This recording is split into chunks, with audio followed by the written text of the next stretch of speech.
Okay, thank you, Roberto. Thank you. Okay, good morning, everybody. Thank you for coming to the presentation. I'm really excited to show you the new Stellaris and all its capabilities. And it's going to be a brief introduction to the system with all the new features. But I think the most important, if you can come to the demo and really experience in person, I think there is nothing compared to that. So I like to start with this image. This is a plant section. That's the border between the stem and the root. This is an image collected with just one channel, fluorescence intensity image. You can see a lot of small structural detail here. But this image in a regular confocal, that's what you see, but it has much more information than what you can see here. And on a Stellaris, actually, you would see this. Now you can see the chloroplasts in blue, actin in Venus in yellow, and you can see propylium iodide on the cell walls in red. So this is a new dimension of fluorescence imaging that uses fluorescence imaging, lifetime imaging. So just to go quickly over what is lifetime, if you see the photocycle of fluorescence here, you can see you get the excitation of your fluorophore. The excited states stay for some time, and then you have the energy coming down and producing a photon here. And this lag time between excitation and emission is what we define as a lifetime of the dye. This lifetime property of the fluorescence typically is in few nanoseconds in biological samples, sometimes a little longer. It's fluorophore specific, but it depends heavily on the microenvironment, and it's completely independent of signal intensity, which makes this technique a really nice complementary capacity of your regular fluorescence imaging. So how do you actually get this? What you need for it? So usually you need a pulse laser, and you need a very fast and very sensitive detector able to count single photons. So we measure them based on the pulse time and the detection time, the photo arrival times, and then the system in a row with very fast electronics can compute these acquisitions and starts mapping numbers of lifetime across the image, pixel by pixel, as you image in the same speed as you do for your confocal image.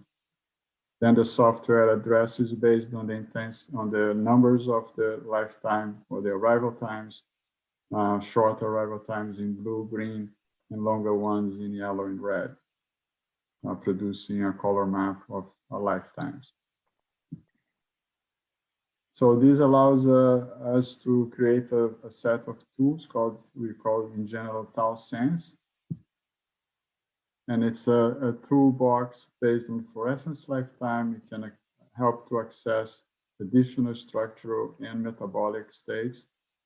And also it's an additional new dimension to your confocal imaging, which you can do with just one click. Again, the first one is what we call the tau contrast, which pretty much maps the arrival times on your image, making it possible for you to see how many components or how many families of lifetimes you have on your image, on your structure. It could be just a regular dye or could be autofluorescence, and you can extract maximum information additional to your spectral intensity fluorescence imaging. So in terms of metabolic imaging, you can see, for example, one example here is these cells that are being stressed out, and you can see lifetimes changing from longer to shorter as the cells get more stressed. So this can access metabolic conditions, and you can do, of course, this in live imaging in high speed. This is just your regular one channel On the far red imaging from these vesicles moving around is just fluorescence intensity. We got a little zoom part here on the side. And if you look on the tau contrast now, you can see the range of colors. You can see this big vesicle here changing from blue to yellow and red in the end, clearly changing its metabolic state inside the vesicle. Again, I just want to stress out that that image was taken in the far red range, so you can still have all this area here to include all other photophores, other proteins that you want to follow at the same time. And on the Stellaris, since you have 5 detectors, you could do that in 5 colors simultaneously. The second tau tool is the tau gating. This is a very fast gating of arrival times that allows you to clean background. For example, autofluorescence and background autofluorescence typically has a different lifetime compared to your signal. And you can clearly see here the level of autofluorescence on this C. elegans compared to the cleanup with the gating, tau gating on the right side here.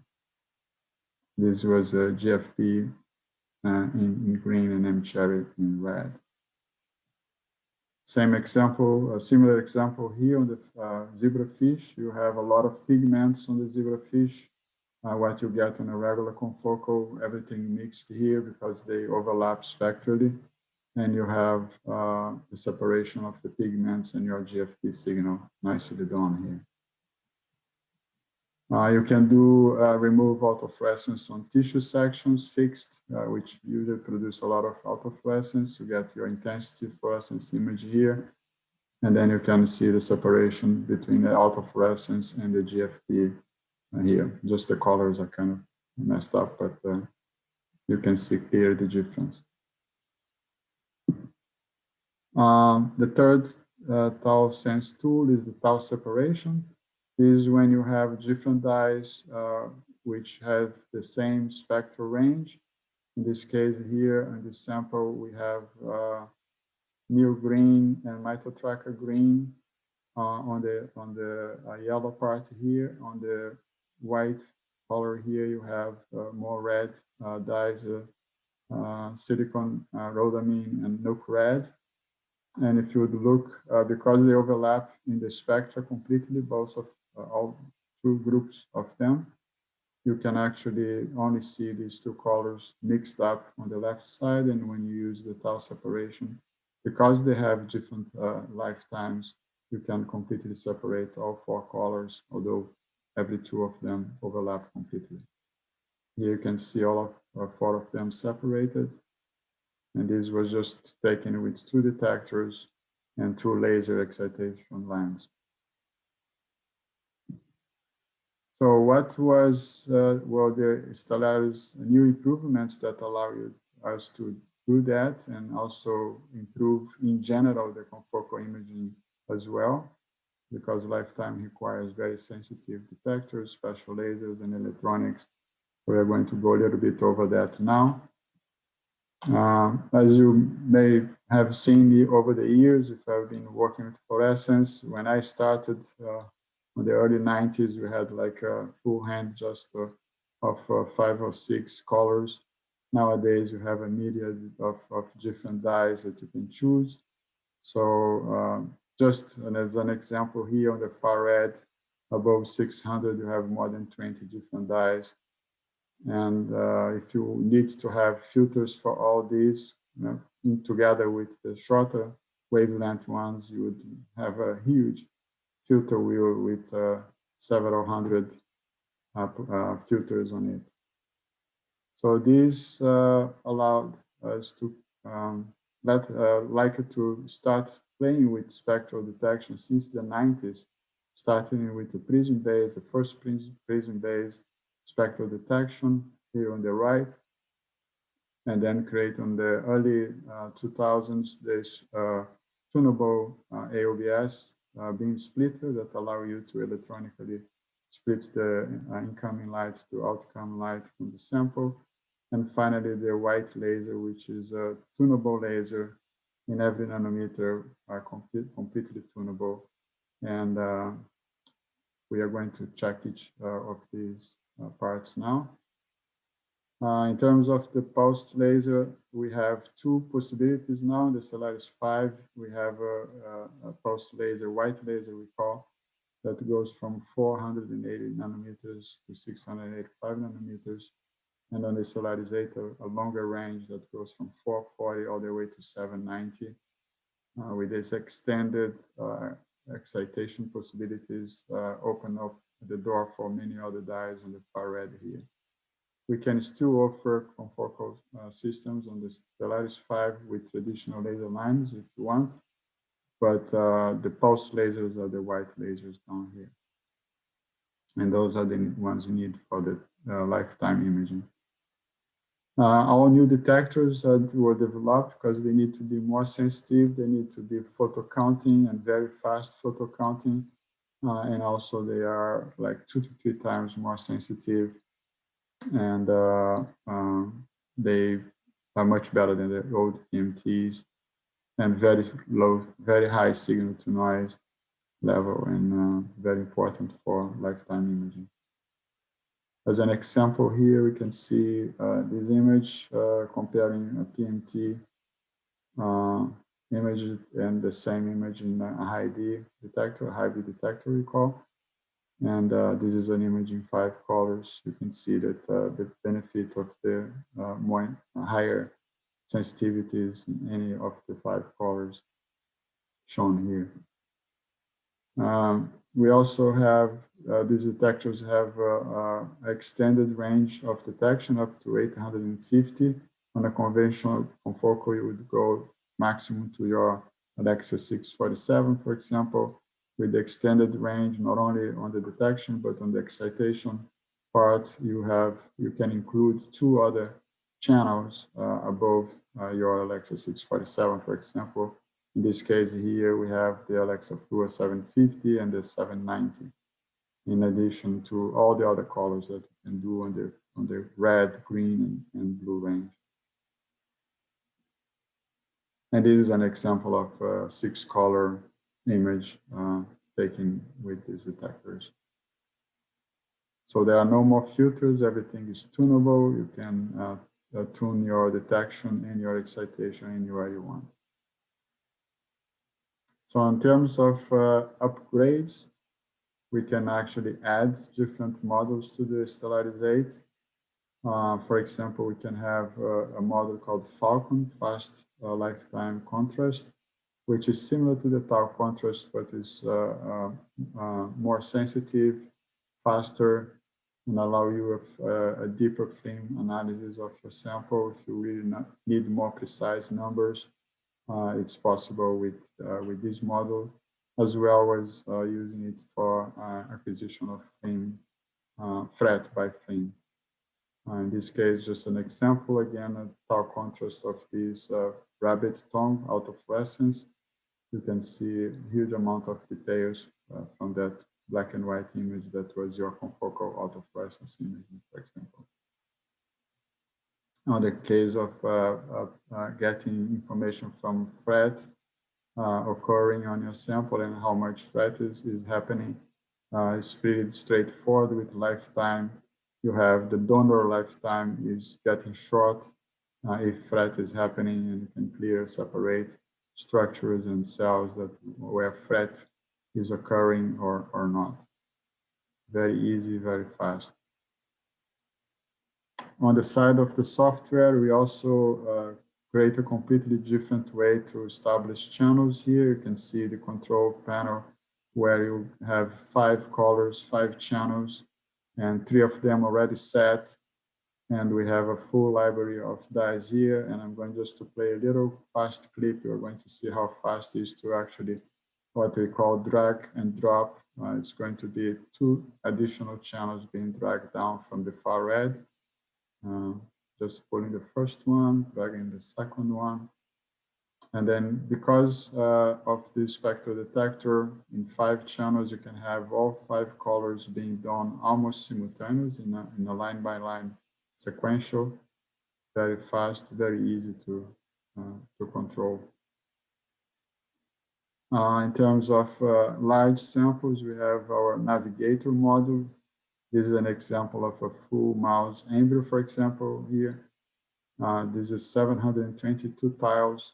Just took another 1 hour and 30 minutes for acquisition. And this is autofluorescence, again, just 1 channel. But of course, this can be done on the tau contrast and showing all the richness of different components that you can have in this image here.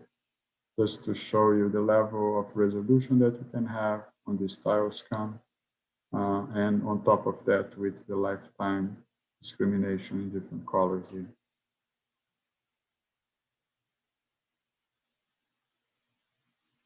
So moving forward, you can also, of course, use the resonance scanner, which is our fast scanner. We have 2 flavors, 12K and an 8K. You can do very fast imaging in any number of channels, up to 5. You can have calcium waves here and blood flow down here, going to a maximum of 428 frames per second if you need. Now, in terms of resolution, we have 2 different types of super resolution on the stellaris. We have the first one, which some of you which have been using the SP8 from Page Score, they do have lightning super resolution, which is the model that we have to double your resolution. Typically, the confocal resolution is around 200, 250 nanometers in X and Y. And with the lightning, you can go to 120 nanometers X and Y and 300 nanometers in Z. So you do have a Z improvement resolution as well. This is a combination of closing the pinhole physically and using adaptive deconvolution to do the rest of the job. And you can see here's resolution improvement. You can, of course, do this up to 5 colors. In this case, an example with 4 colors. You can see the mitochondria here in green very easily, and the cytoskeleton in white and red. Tappy was also in blue here. But if you need even more resolution than that, we have, of course, the STED module, which stands for stimulated emission depletion. In this case, you can go down up to 30 to 40 nanometers resolution. And just to explain quickly what happens here, we have our photocycle scheme here again, and you have your normal excitation emission range here. But you can actually add a second laser called the STED depletion laser, which will pretty much in a shape of a donut create a depletion around the spot of excitation.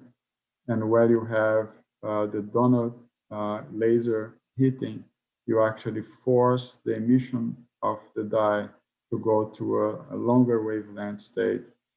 And with that, we cleared it out, we filtered it out, and you can only see an effective smaller area of excitation that you can improve by increasing the power of the donut laser, closing a little bit more the center and making the spot even smaller. But instead of using higher power, now we actually found out that this same laser shining on the outside of your excitation point here creates a gradient of lifetime differences that can now be used to eliminate the shorter lifetimes on the edge and keeping on the longer lifetimes the same way you do for the separation of colors with the lifetime. So this allows us to have even higher resolution on the STED, at the same time clearing out because you're eliminating background and autofluorescence as well. And at the same time using very little laser power, because for creating that gradient of lifetime, you don't need much laser power. So it's a very gentle way to do super resolution. This case is like a nuclei with nuclear pores using Alexa Fluor 555.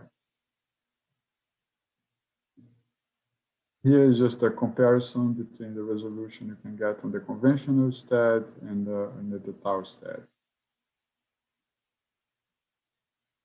The STED super resolution also works in 3D. You can get volumes and 3D improvement.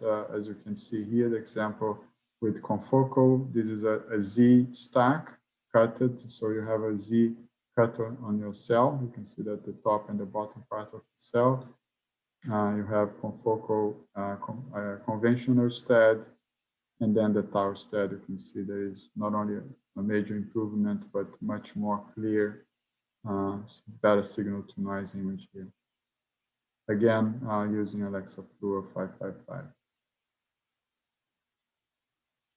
Because we can use now very low laser power on the depletion side, we can actually have very long live imaging collected in STED. So this is 230 frames, 1 frame per second, STED power just 10%.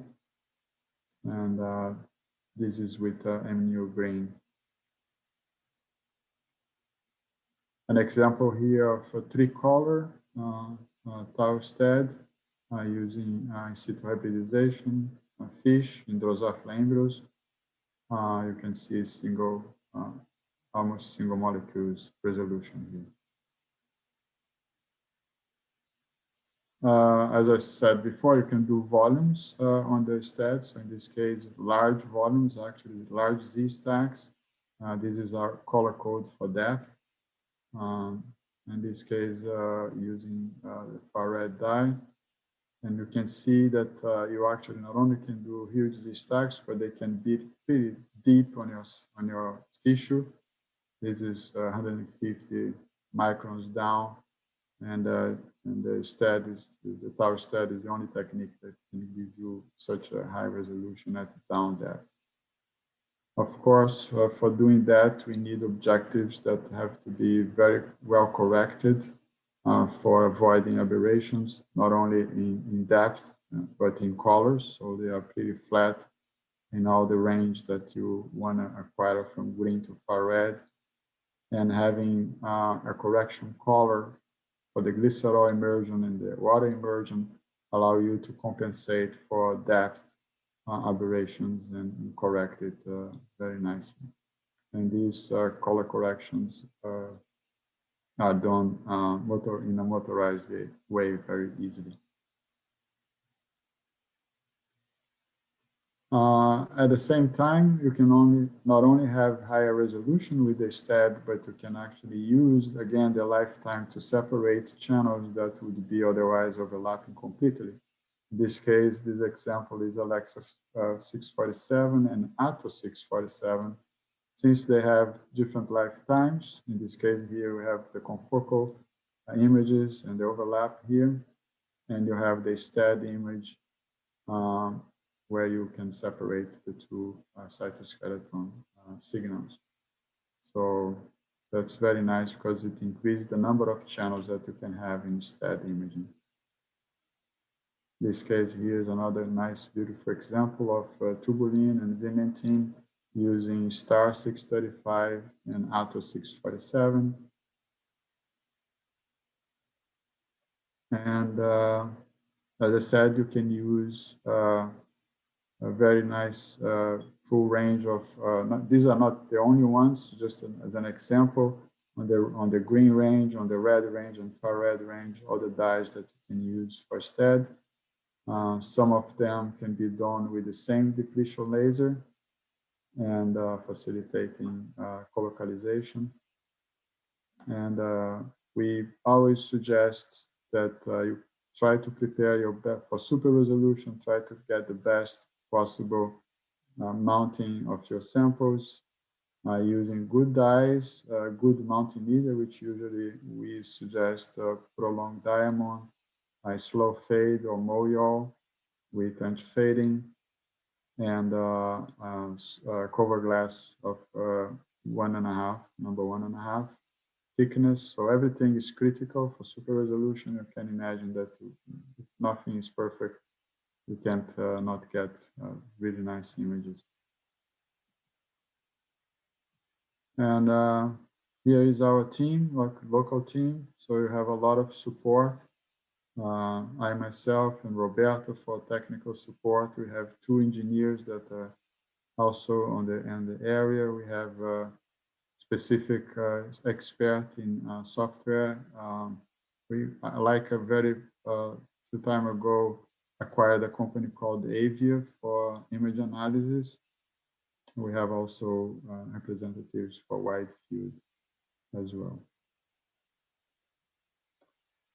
Just as a reminder, we extended a little bit the demonstration, starting a little earlier. I'm going to try to be there on May 4th to May 6th before the other 2 weeks that we are going to have following that. In this case, these days will be more for just regular confocal and TauSense demonstrations, and then the final 2 weeks more on the concentrated on the STED part of the demonstration. But we can also go over the Falcon or any other part of the system that it's of interest for anyone. Yeah, thank you very much.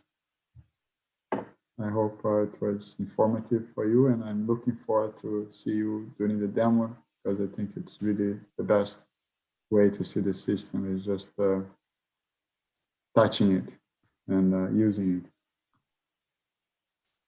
All right. Thank you very much, Carlos, for the presentation. There is a question in the